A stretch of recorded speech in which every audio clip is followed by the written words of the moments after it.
2022 সালে বাংলাদেশের রাজনীতিতে একটি বড় গেম খেলার পরিকল্পনায় ভারত থেকে গোপনে দেশে আনা হয়েছিল কুখ্যাত শীর্ষ সন্ত্রাসী সুব্রত বাইনকে। দীর্ঘদিন ধরে আয়নাঘরে বন্দী থাকার পর 2024 সালের 5 আগস্ট সরকার পতনের পর তিনি মুক্তি পান।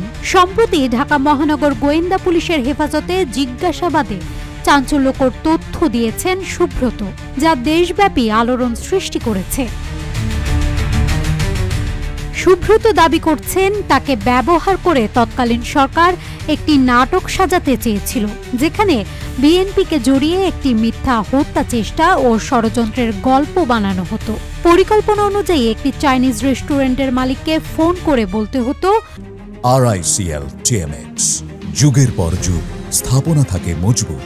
আমি দেশে আছি, বিএনপি আমাকে নিয়ে এসেছে, অমুক নেতাকে হত্যা করতে হবে। সেই কথোপকথনের অডিও ভিডিও ধারণ করে ছড়িয়ে দেওয়ার কথা ছিল, পরে সেটিকে বিএনপির ওপর চাপিয়ে রাজনৈতিক সুবিধা নেয়ার ষড়যন্ত্র করা হয়।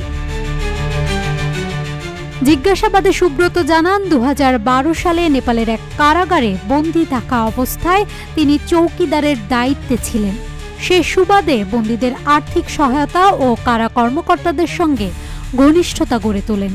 এক পর্যায়ে বিহারি বন্দীদের সহায়তায় ত্রিকোণ আকৃতির 70 ফুট দীর্ঘ একটি সুড়ঙ্গ তৈরি করে পালিয়ে যান তিনি। সুব্রতের কাহিনী শুধু বাংলাদেশ বা ভারতের গণ্ডিতেই সীমাবদ্ধ নয়। তিনি একসময় ভারতীয় গোয়েন্দা সংস্থা র ও সাময়িক গোয়েন্দা সংস্থা MI এর সহায়তায় মধ্যপ্রদেশ ও উত্তরপ্রদেশের কমান্ডো প্রশিক্ষণও নেন। এরপর বাংলাদেশে ফিরে এসে বিভিন্ন মিশনে অংশ নেন, যার মধ্যে রয়েছে উলফা নেতা পরেশ বড়ুয়াকে হত্যাচেষ্টা ও পাকিস্তান ঘনিষ্ঠ সংগঠনের সঙ্গে সংশ্লিষ্ট ব্যক্তিদের হত্যা। 2023 সালে তাকে সিলেট সীমান্ত দিয়ে বাংলাদেশে ফিরিয়ে আনা হয়। তৎকালীন স্বরাষ্ট্রমন্ত্রী, উচ্চপদস্থ সেনা পুলিশ কর্মকর্তাদের সঙ্গে তার বৈঠক হয় এবং তাকে জানানো হয় লন্ডনে একটি রাজনৈতিক হত্যা মিশন রয়েছে। সফলভাবে শেষ করলে তাকে ও তার পরিবারকে কানাডা পাঠানো হবে। সুব্রতের ভাষায়, আমাকে জানানো হয় সরকারের সর্বোচ্চ পর্যায় থেকে এই মিশনের নির্দেশনা এসেছে। আমি প্রস্তুতি নিচ্ছিলাম, কিন্তু 5 আগস্ট সরকার পতনের পর আমাকে মেয়ের জিম্মায় ছেড়ে দেওয়া হয় এবং আমি যোগাযোগ পুনরায় শুরু করি।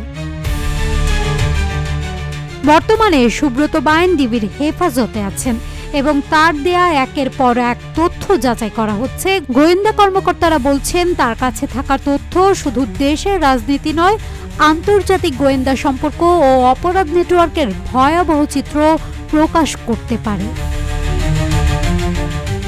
সুব্রত বাইন কেবল একজন সন্ত্রাসীর নাম নয়, এটি বাংলাদেশের রাজনৈতিক, নিরাপত্তা ও কূটনৈতিক বাস্তবতার এক ভয়ঙ্কর চিত্র।